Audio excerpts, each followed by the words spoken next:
안녕하세요. 저는 독일에서 유학 중인 일본인 타츠시라고 합니다. 저는 일본 고베현에서 자라 그 지역에서 쭉 자랐습니다.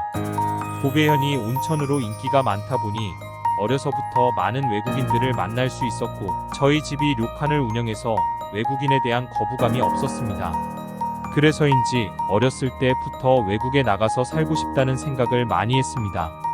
그러던 중 충치 치료를 위해 치과에 다니다가 친해진 의사 선생님과의 대화에서 독일이 첨단 기술의 강국이라는 것을 알게 되었고 정밀한 부품들은 독일에서 수입하는 경우가 많다는 것을 알게 되었습니다. 저는 독일에서의 생활을 꿈꾸며 열심히 독일어 공부를 했습니다. 그리고 독일의 첨단 기술에 반해 독일에서도 인정받는 공학자를 꿈꾸며 자랐습니다. 고등학교 학창시절 친구들도 제 목표가 무엇인지 알 정도로 제 결심은 확고했습니다. 오로지 독일 유학만을 꿈꾸며 공부했으니까요. 우수한 성적과 꾸준한 동아리 활동을 기반으로 대학교 지원 시기가 왔을 때도 독일의 명문대학교에 망설임 없이 지원했습니다. 꾸준히 공부한 독일어와 독일에 대한 저의 애정을 드러내면서 인터뷰를 했습니다. 떨어지면 어쩌지라는 불안감은 있었지만 기회는 앞으로도 많았으니까요. 그리고 합격 연락이 왔을 때는 절로 박수를 치며 웃음이 나오더군요. 독일에서 학기가 시작하기까지 남은 한 달 정도 가족들과 추억을 만들기 위해 여행을 다녔습니다. 친구들과 종종 만나 즐겁게 지냈습니다. 독일로 출발하는 당일날 가족과 헤어지는 아쉬움 반, 독일에서의 생활에 대한 기대감 반으로 저는 독일로 출발했습니다. 저는 기숙사 생활 신청이 통과되어서 바로 기숙사로 갔습니다. 그곳에서 만난 룸메이트는 한국인 친구 지호였습니다. 저는 한국을 혐오하는 감정이 없었기 때문에 금방 지호와 친해질 수 있었습니다. 좋아하는 운동이나 취미도 비슷해서 항상 같이 어울려 다녔습니다. 몰랐었던 사실인데 독일 교육기관에서는 나치의 만행과 과오를 반드시 가르쳐야 했습니다. 저와 민호 역시 그에 대한 수업을 들어야 했죠. 교수님께서 설명하는 나치의 악행은 참으로 끔찍했습니다.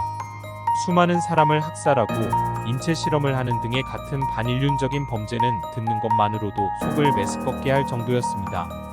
그렇게 수업을 하던 중 교수님이 저를 바라보며 독일과 일본의 관계에 대해 이야기하셨습니다. 독일과 일본이 동맹을 맺고 각각 유럽과 아시아를 평정하려 했다는 내용은 저도 일본에서 배운 내용이었습니다. 하지만 그 다음 내용은 저에게 너무나 큰 충격이었습니다. 중국을 지배하려는 과정에서 저항이 너무 거세서 점령 이후 수십만 명을 죽였다는 내용과 각 점령지에서 여성들을 강제로 뽑아서 성욕해소의 대상으로 일본군에 보냈다는 이야기는 믿기 힘들었습니다. 특히나 일본도 나치와 마찬가지로 다양한 인체 실험을 했다는 이야기를 들을 때는 너무나 어지럽고 토할 것만 같아 강의실을 뛰쳐나갔습니다. 그렇게 건물 밖 벤치에 앉아 멍하니 있을 때 민호가 저를 부르는 소리가 들렸습니다. 저를 많이 걱정하는 표정이더군요. 교수님이 저를 부른다는 말을 하며 아직도 정신이 멍한 저를 부축해서 같이 강의실로 들어갔습니다. 교수님은 미안하다는 표정을 지으며 아까의 내용이 처음 듣는 것이냐고 하셨습니다. 그렇다는 저의 대답에 일본에서는 아직도 그 부분에 대한 교육이 이뤄지지 않고 있다고 하시며 저에게 큰 충격을 주어 미안하다고 하셨습니다. 그렇게 수업이 끝나고 저는 어지러질한 정신을 부여잡으며 기숙사에 들어왔고 민호에게 오늘 강의한 내용에 대해 한국에서는 배우냐고 물었습니다. 민호는 그렇다고 대답을 하며 만약 저에게 좀 더 알아볼 생각이 있으면 도서관 등에 가서 찾아보라고 했습니다. 민호의 말에 바로 도서관으로 가서 찾아본 자료는 충격 그 자체였습니다. 교수님이 말한 일들 뿐만 아니라 더 많은 만행에 대한 증거들이 존재했습니다. 숙소에 돌아가 민호에게 내가 밉지 않냐고 묻자 민호는 일본 정부에겐 큰 죄가 있지만 대다수 일본 국민에겐 죄가 없다 라며 저를 위로해 주었습니다. 그날 저는 민호에게 사과하고 위로받으며 내내 울었습니다. 제가 사랑하고 자랑스러워했던 일본은 거짓이었으니까요.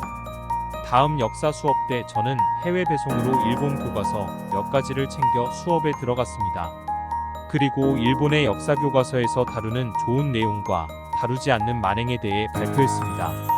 독일 친구들은 말도 안 된다며 부정을 했고 그 외 다른 국가에 온 친구들은 굉장히 불쾌한 표정을 지었습니다. 그런 그들의 반응에 교수님은 올바른 역사 교육에 대한 필요성을 말하셨고 저 역시 피해자란 말씀에 또다시 눈물이 흘렀습니다. 수업이 끝나고 저는 친구들과 술을 마시며 피해 국가 출신 친구들에게 사과를 하며 다짐했습니다. 앞으로는 저처럼 잘못된 역사관에 속아 상처받는 사람들이 나오지 않도록 더 널리 알려야 한다고 생각했습니다. 첨단공학에 매료되어 독일에 온 저는 이제 역사에 대해 공부하려고 합니다. 쉽지 않겠지만 일본의 잘못된 역사 교육을 개혁하는 것에 힘을 보태고자 합니다. 저의 선택과 신념을 응원해 주시기 바랍니다. 감사합니다.